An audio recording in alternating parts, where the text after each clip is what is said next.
démontre qu'il faut se retirer des énergies fossiles et laisser ce qu'il est encore possible sous terre.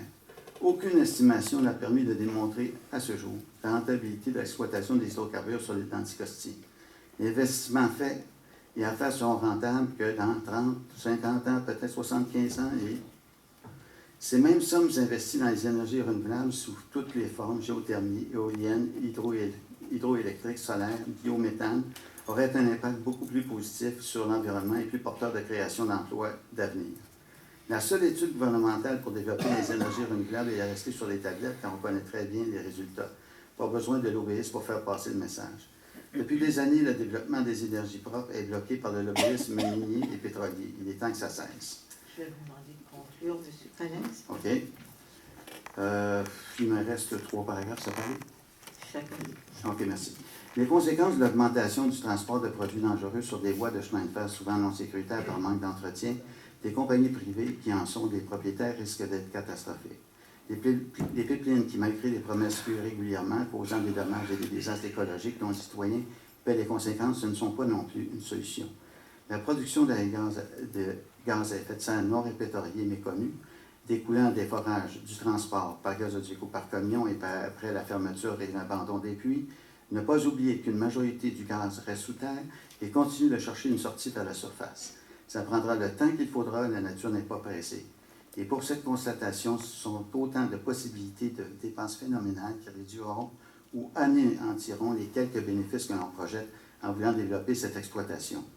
Voir la conclusion s'y joindre et l'ensemble du rapport 307 BAP sur les enjeux liés à l'exploration et l'exploitation du gaz de schiste dans le chai d'Utica, des basses-terres du Saint-Laurent.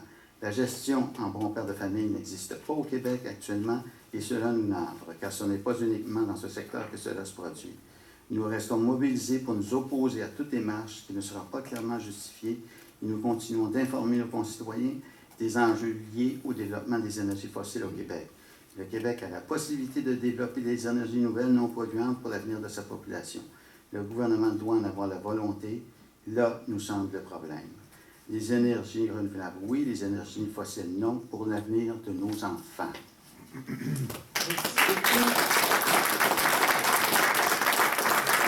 Madame la Présidente, je voudrais vous mentionner que j'ai aussi mon mémoire. On est 3 personnes assises ici, mais j'ai mon mémoire aussi. Est-ce que vous êtes inscrit, monsieur? Oui.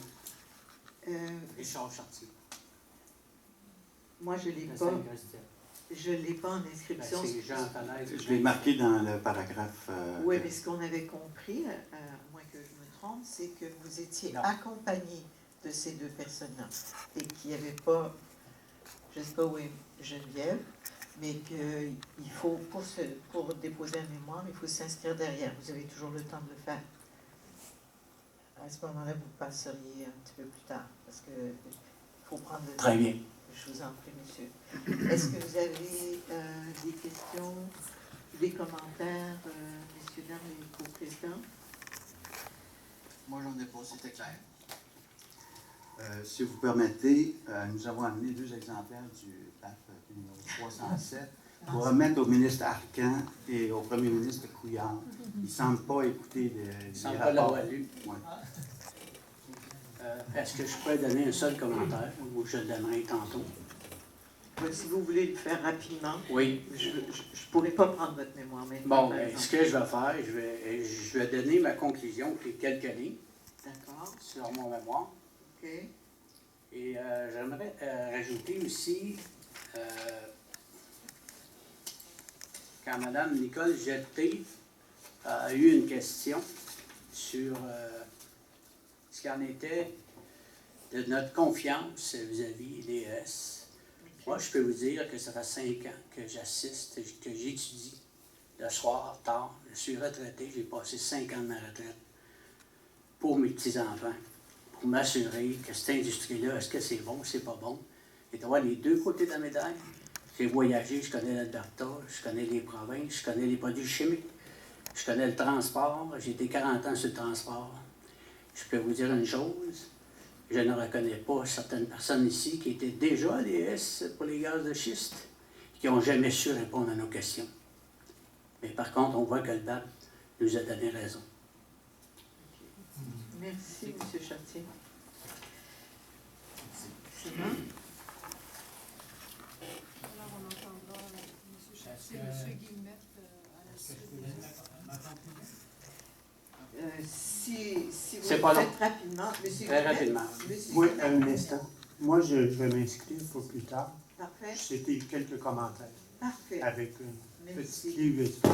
Parfait. Alors, Rapidement, je vous donne 2 minutes, monsieur Chartier. Oui, 2 Max? minutes. Oui, merci.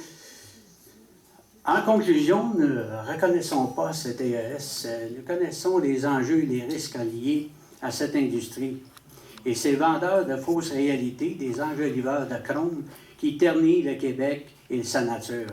Plus de 70 000 citoyens signés main dans la main avec des bénévoles ont dit non à la contamination du Québec, de l'eau et de leur territoire. Les actions et les solutions, ce ne sont pas celles de l'industrie que cette EES bidon représente. La solution solaire, transport électrique, biométhanisation en collaboration avec l'agriculture, comme en Allemagne, où 28 % de tous les besoins naturels de gaz naturel sont produits par l'agriculture, la biométhanisation des déchets domestiques, l'or brun représente référence 109.5 Radio-Canada. Il y a un documentaire sur l'or brun. C'est assez saisissant. Je l'avais mentionné au BAP à Trois-Rivières. Et puis, mes idées ne semblent pas intéresser les acteurs derrière cette EES.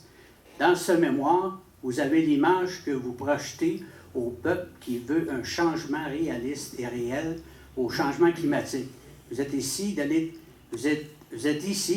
de l'étranger, payé par nos impôts pendant que nous sommes bénévoles, sans aucune rémunération, mais avec les intentions honnêtes de protéger, de laisser au Québec un Québec propre et prospère avec des moyens moins coûteux à portée de nous dans un but unique, celui de laisser un héritage durable aux générations futures. Merci.